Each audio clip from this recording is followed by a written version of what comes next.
Yang perlu diketahui dulu, ulama ini ada bahasa Arab, ada bahasa Indonesia. Kalau bahasa Arab, ulama itu jamaknya alim. Secara bahasa, orang yang mempunyai pengetahuan. Habibie itu minal ulama.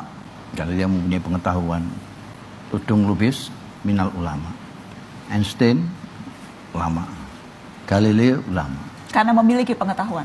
Ya, karena alim itu orang yang mempunyai pengetahuan apa saja.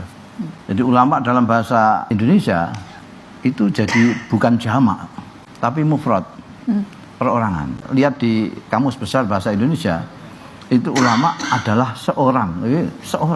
Ulama kok seorang? Jadi kalau orang berpidato, para ulama yang terhormat, itu tidak salah, karena ulama itu bahasa Indonesia. Karena ulama dalam bahasa Indonesia itu tunggal, bukan jamak. Berbeda dengan arti bahasa Arabnya. Ya, berbeda. Dan maknanya juga berbeda. Pokoknya bisa masuk majelis ulama, ya ulama. Jadi belum semua, di majelis ulama itu belum semuanya ulama? Enggak semua, pokoknya ya masuk dulu di majelis ulama. Masa ada di pengurus ulama, majelis ulama, enggak ulama kan enggak. Tapi harus diketahui bahwa itu ulama bahasa Indonesia gitu loh. Saya ingat Gus yang menjadi rancu itu karena kita itu ngomong ulama, kadang-kadang berpikir ulama seperti yang di Quran segala macam itu. Padahal ulama di Indonesia itu seringkali terbanyaknya ulama yang seperti apa, Gus? Ya kalau bahasa Indonesia kan ya semacam yang di MUI segala macam itulah macam ulama. Orang mengukur ulama itu seperti saya katakan tadi, itu harus dua-duanya, ilmunya dan kelakuannya. Lakunya itu harus sesuai dengan ilmunya. Karena orang yang alim itu orang yang mengamalkan ilmunya. Bukan orang yang mengetahui ilmu, tapi orang yang mengamalkan ilmunya. Saya ingat tahu bahwa ini baik, lalu dilakukan kebaikan. Tahu ini buruk, ditinggalkan. Menurut sosiolog Arif Budiman, itu kiai itu, ulama itu ada yang produk masyarakat. Karena masyarakat melihat ilmunya, melihat lakunya, maka masyarakat menyebut dia ulama atau kiai. Ada yang produk pers. Karena pers menyebut-nyebutnya sebagai ulama, maka orang lain terbentuk opini sebagai dia ustaz atau ulama. Jadi ini banyak sekali, termasuk saya. Saya karena kawannya wartawan banyak, jadi saya tulislah saya ulama gitu. Saya tulis mereka. Ada yang pemerintah, tahulah yang di MUI itu kan pemerintah itu. Ada yang bikinan politisi. Politisi itu bisa bikin kiai itu. Dia beli serban 200 terus dipajang konferensi pers, kita sudah didukung 200 ulama dari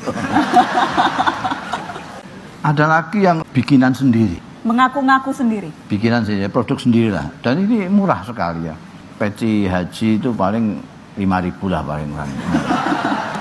Serban itu kira-kira 50.000. Kalau yang agak wibawa yang hijau.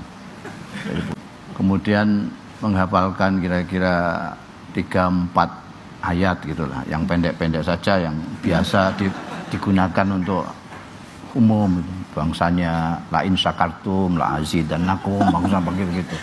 Hadis juga 3-4 hadis itu diambil dari Arba'in Nawawi, sudah ada itu pendek-pendek. Innamal a'malu binniyat, innamal likulli imri'in min husni ismal, bangsa gitu-gitulah. Terus sedikit kemampuan akting, dan itu bisa bergaul dengan Jiwo Tejo aja sudah sebentar aja sudah bisa akting.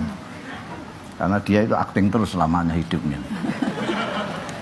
Itu berbahaya untuk umat. Sangat, itu berbahaya sangat untuk umat mudah. kan, Gus? Yang sangat berbahaya kalau dia melakukan sesuatu atau mengucapkan sesuatu yang bertentangan dengan agama itu sendiri.